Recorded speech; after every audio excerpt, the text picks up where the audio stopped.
Welcome to Inspirational Astrology Horoscope for Thursday, December 29th, 2016. I'm astrologer Dave Palmer, the Leo King, here to illuminate the collective consciousness. Well, today I'm doing the New Moon Spiritual Dance Music live show on my Facebook Live. Make sure that you're joining me on Facebook, the Leo King or David Lawrence Palmer, to make sure that you join me live for this New Moon ceremony, which is of course free. And of course, if you're not on the Leo King app, you're not getting videos like this every day. But before we take a look at all the planets, let's take a look at the Leo King planet energy meter to understand where all the energy is for your Thursday. And I'm sending you lots of great energy. I am sending you lots of love and light. And I'm hoping that you have an awesome, amazing, and spectacular, wonderful new moon Thursday.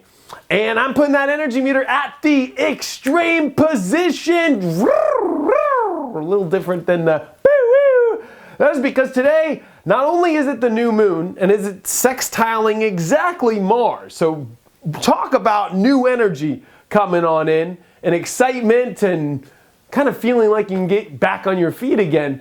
But Uranus, the planet of innovation, electricity, and turning all the lights on, and epiphanies, is turning on literally an hour after this new moon. No irony there. And it's in, of course, the sign of Aries, which is all about moving forward and direct action. So this is a very action-packed new moon, but this is where I'm gonna fuck with you in your head a little bit. Even though there's so much action around this, you gotta remember, it's Mars in Pisces. It's a new moon in Capricorn. Two of the much more mellow energies. So there's a mellow to this side, and it's like preparing. Mercury is still retrograde in Capricorn, trining the North Node.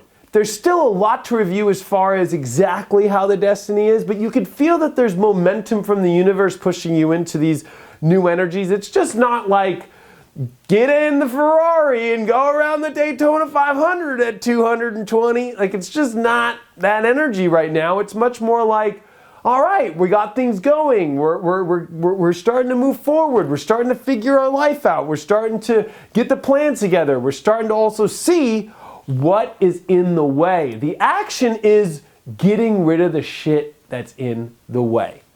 That is because with Uranus also coming direct and giving us the power to understand how we can rise to another level, or more importantly, elevate. You know, there's something about Uranus, it's always about rising up, or they always say, like, you know, rising to heaven. And there's this part where we have to elevate our identity, elevate our courage now, elevate these new directions, but it's opposing Jupiter exactly. And Jupiter's in Libra. This is where we have to really look at our relationships, look at the connections we have in our life. And with Mars heading towards Neptune in the next couple days, there's this signal where it's like, well, what is all the bullshit in the way? What is all the toxicity that's in the way? That's because the South Node is here. So with the South Node in Pisces and Neptune here, there's a lot of just deep old stuff that needs to be cleared away. And I think that this is a new moon where it's saying, in order for us to move forward, in order for us to move into this great new life that we really have to be positive about, because Saturn is in Sagittarius, and there's a deep lesson with Saturn trine right now over to this aspect in Uranus awakening, that it's like we have to remain positive about the future by having the courage to look at the reflections that are not in alignment with us, whether that's a relationship, whether that's a job, whether that's, you know, Pisces deals with addictions. It deals with subconscious energies that we're not even aware of. This is a wake-up new moon. You got to remember, too, that the new moon is sextiling Neptune. It's a spiritual new moon. It's the Mars conjunct Neptune. It's like, it's time to face what is not higher in our life and what isn't clean. You know, the North Node's in Virgo. It's the cleaning of the zodiac. It's the maid. It cleans things up. We need to focus on cleaning up our life and getting rid of just those last little things. You know what's funny is whenever you deal with Pisces, it's hidden. It's stuff that, you know what, that our subconscious buries, that people don't see, that we kind of hide in our own shadows, but not in a Scorpio way, that literally knows it and hides it. It's in a way that we have to finally like wake up to it. And this is a moment where we are waking up to realizing, I gotta cut this shit out in order to get to where I really wanna go, in order to become the person I wanna be. And are the reflections in my life that I'm reflecting, do they represent who I am correctly? Because this is a big major moment where we are moving forward into realizing the reflection of who we really should be.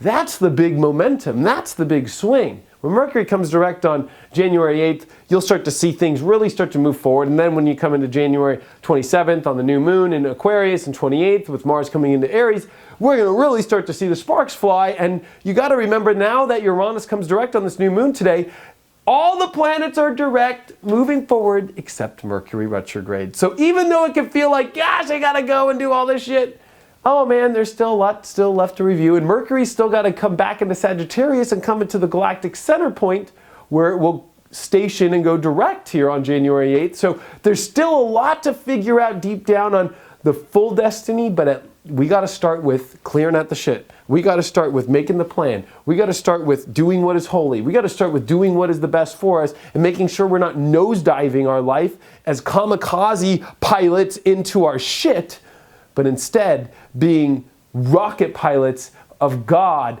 and ascending into higher realms and ascending into the place that is divinely set for a place that not only connects with a destiny connected with God and our higher purpose, but one that connects with a much more beautiful and positive direction.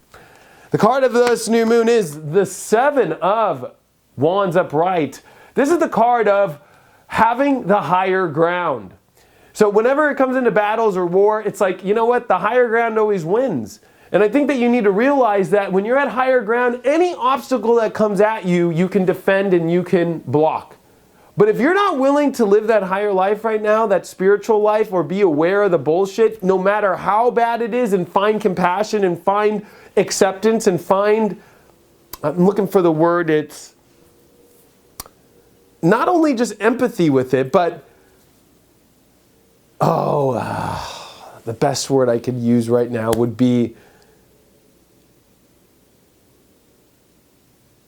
letting go. It's more than just letting go. Why is I not getting the word right now? It's being okay with not being okay, if that makes sense. It's okay to not be perfect. It's okay to just let things be the way that they are. And the higher ground is by staying on top of things that even if you've done bad things, even if things aren't working in the most beautiful way for you, that you know what? Pick the higher side and get the higher ground, and you can deal with things much better in your life. Thanks so much for your support. Thank you for supporting me on the Leo King app. I hope to see you today on my new moon ceremony on Facebook Live. I appreciate all the support, and I will see you, if you have the Leo King app, tomorrow.